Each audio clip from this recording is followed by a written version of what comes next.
je ne sais pas si c'est que la réforme a été mal lue, mal comprise, ou s'il y a une part de mauvaise foi. Sur le plafond, on va fixer de la répartition jusqu'à 4 fois le plafond du SMIC, le plafond de la sécurité sociale. Excusez-moi, c'est l'heure tardive. Donc jusqu'à 120 000 euros, 3 fois. Excusez-moi. Jusqu'à 120 000 euros, c'est 99% de nos concitoyens qui sont sous 120 000 euros de salaire annuel. Même nous sommes sous ce plafond-là en tant que députés. Donc c'est quand même, c'est 96% des revenus. Aujourd'hui, parce que il y a des fois des situations dans lesquelles des gens se retrouvent avec des faibles retraites parce qu'on ne les avait pas incités forcément à cotiser. Il y a des professions dans le système actuel qui ne cotisent pas jusqu'à ce niveau-là, souvent, parfois qui s'arrêtent à un pass, comme certains salariés des professions libérales. Et donc là, on va leur demander, si leur salaire, si leur revenu dépasse un pass, de cotiser davantage.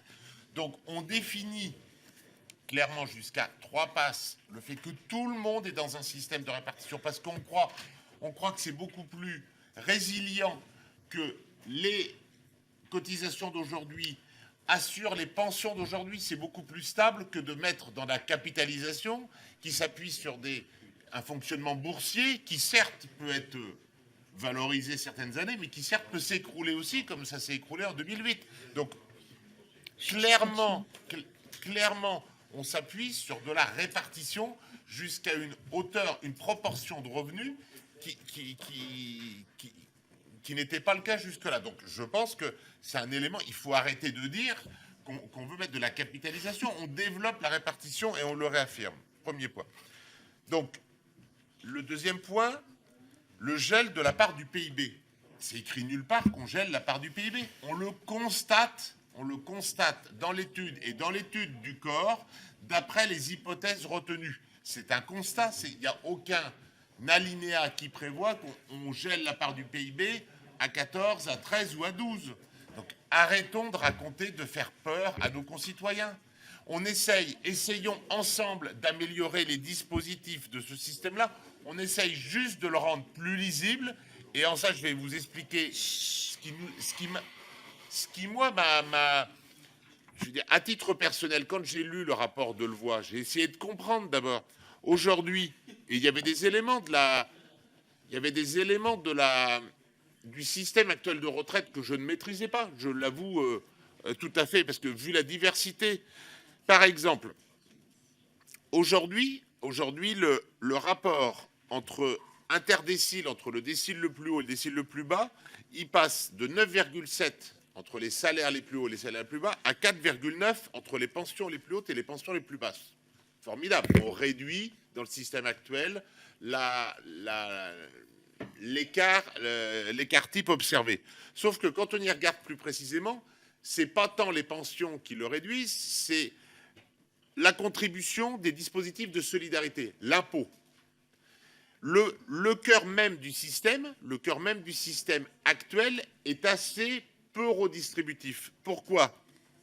Certaines durées d'activité ne sont pas comptabilisées. On parle des trimestres comme une valeur absolue.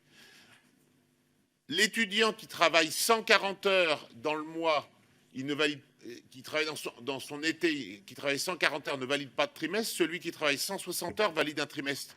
Où est l'égalité ? Des polypensionnés, certains systèmes de polypension amènent à certains systèmes, suivant le mode de calcul, certains amènent à des réductions, puisqu'ils n'ont pas la durée complète, et d'autres amènent à valider plus de 4 trimestres par an. Est-ce que c'est logique ? Des trimestres accordés pour les femmes, quand elles ont 8 trimestres accordés pour l'éducation, il y a des trimestres accordés qui sont des fois inutiles. Et en tous les cas, ils ne portent pas de salaire au compte. Est-ce que c'est logique ? Non. Donc le système par points permet, je ne vais pas citer tous les exemples, il y a les règles de calcul. Alors par exemple, Madame Rabault nous parlait du malus. Ah oui, il y a une possibilité d'avoir un malus. Et c'est clairement dit. Et dans le système actuel, il n'y a pas de malus quand on n'a pas le nombre de trimestres. On arrive à 62 ans, bravo. il n'y a pas un malus, il y a un double malus aujourd'hui. On devrait dire un double malus. Il y a la proratisation et il y a le malus de 5% par an par année manquante. Alors, on va vanter le système actuel avec le système du double malus. Il faut expliquer ces règles. Et la diversité des règles fait qu'on ne s'y retrouve pas. Et que l'essentiel de nos concitoyens ne s'y retrouve pas. Le système à points a sûrement des limites. Sûrement des limites. Mais il est plus clair, il est plus homogène.